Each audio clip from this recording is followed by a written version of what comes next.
আমি যাইতেছি ভাইফোঁটা শপিং করতাম, ভাইয়ের লাগে আর কিছুটা কিনতে যাইতেছি, দেখি ভাইয়ের লাগে কী কিনন যায়। আচ্ছা ভাইফোঁটা দেবো, দেখি তাদের কি গিফট করন যায়। তো আয় পড়লাম দোকানে এসে কিছু টি শার্ট দেখে নিতে, সেম করে তার লেগে টি শার্ট লয়ে এলে তিন ভাইয়ের লেগে তিনটা টি শার্ট নেবো। তো টি শার্ট নেওয়া হয়ে গেছে, কেনাকাটি করে তারপর মিষ্টির দোকানে আসি, মিষ্টি নিয়ে যেতেছি, কারণ ভাইয়ের তো মিষ্টি মুখ করে তৈব। তো আমার এদিকে মিষ্টি নেওয়া কমপ্লিট, এখন আমি যাবো বাড়ির। তো এদিকে আনছি একটা টি শার্ট, না মামাতো ভাই সোহমের লেগে আনছি এই টি শার্টটা, কালারটা আমাকে ভালো লাগবে, করি তারও এটা মানাইবো, এটা লইলাম। তারপরে এটা আনছি আমার মামাতো ভাই রূপমের লেগে, রূপমের কালারটা ভালো লাগবো, তো এই কালারটা লইলাম। তারপরে আনছি আমার ভাইয়ের লেগে একটা টি শার্ট,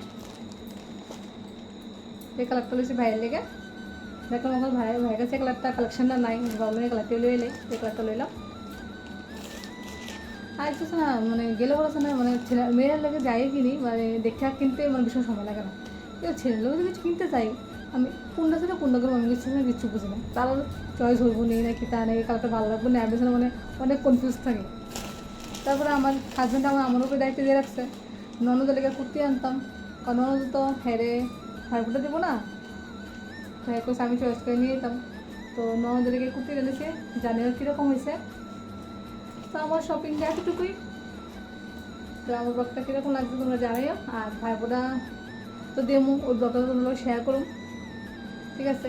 ভাইবোটার লেগে সব রেডি করি, টাটা।